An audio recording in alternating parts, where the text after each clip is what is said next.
Welcome to the channel. I'm Evan. This is Origin Painting, and this is the first founding. For others, the Great Crusade ended long ago. For us, it will not cease until all the worlds of mankind are united once more, and the Emperor's Golden Age returns. For the first founding, I'm painting up one Marine from each of the Loyalist first founding chapters. So far, I've done everybody except Imperial Fists and Space Wolves. After today, it'll just be the Space Wolves left. My first step is to get a solid base coat down, and for this I'm using Stylorez Black Primer. Then I'll build a Zenithal highlight, but I'm only going up to gray. Then I'm going to use this beautiful paint right here. This is Dollar Rowney Inks. It's fluorescent pink. This is going to be my base where all the shadows show. You might think it's a little off, but stick with me, it gets good. Then I'm grabbing my fluorescent yellow, and I'm going to come in and put that from the mid-tone.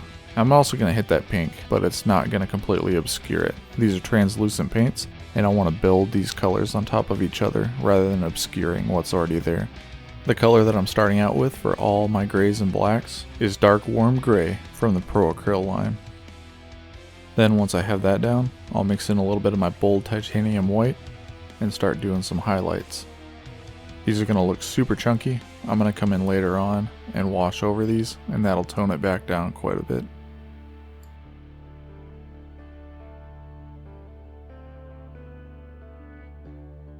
Moving on from there, I'm grabbing my burnt red and moving over to the shoulder trim. Once that base coat is down, I'm going to start using my bold pyro red and a little bit of my yellow to create smaller and smaller highlights.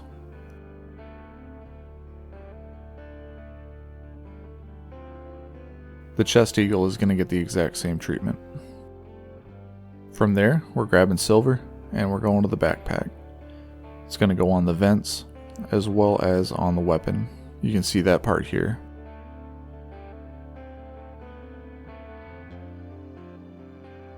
For his helmet lenses, these are sky blue, and then I'm going to start working the highlights in by simply adding a little bits of white and making smaller and smaller passes.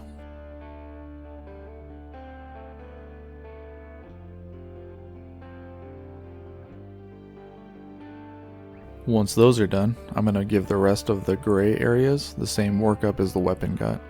So I'm just going to add little bits of white and create a highlight, and then come back in with white and create a second highlight. After that, it's Black Templar contrast paint time. This is getting thinned down and going all over the gray areas.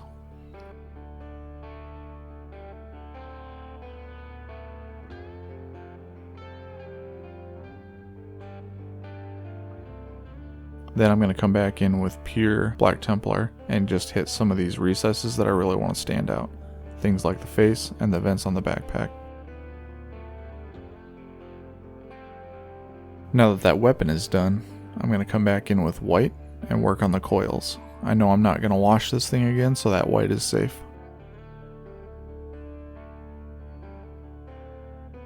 And here you can see me using Nuln oil for the second set of washes. It's achieving a similar thing to the Black Templar, but the Black Templar is much thicker and more dense. And of course, once it's on, you gotta come back in with a clean brush and get it off those flat surfaces. If you don't do that, you're gonna wind up with some nasty looking stains. For all the armor edge highlights, I'm simply adding white into my yellow. It's a golden yellow from Pro Acryl. And then it's gonna be about a 1-to-1 mix on this pass. Next pass will be just pure white. The majority of this highlight work is just going to go on the upper surfaces, the outside surfaces, or where the focus should be, like on the face. When I'm coming back in with this second highlight of white, I'm just making sure to keep it really small and not obscure my previous highlight completely. Now I'm going to come back in and rebuild some of those highlights that I put onto the grays. Now that it's been pushed all the way down to a black, you can still see where some of those previous textures were. And I'm just going to add another layer on top of that to increase the depth. A little bit more touch up on the eyes, trying to make sure that wash didn't obscure those lenses too much. And we're starting the freehand.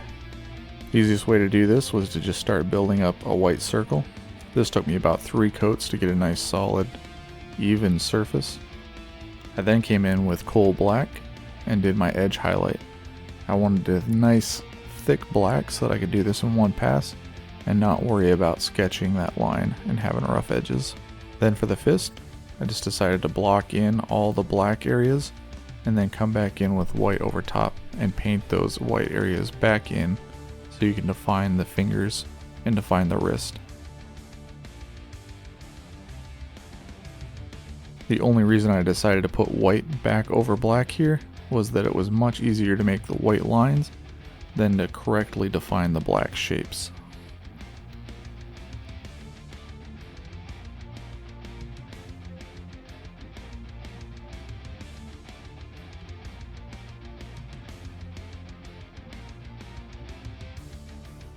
Then it's on to the battle damage.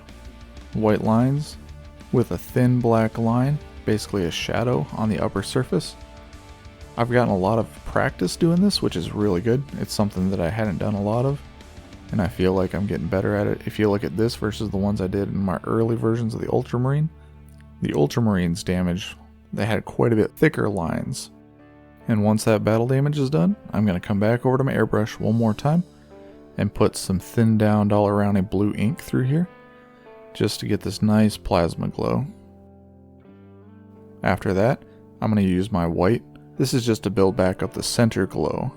You can see here I'm using my glove as a backstop. It's really helping me to pick up that white flow, which is sometimes hard to tell. And if you push that white too much, it's going to blow out in spider web, which really would be pretty terrible at this point.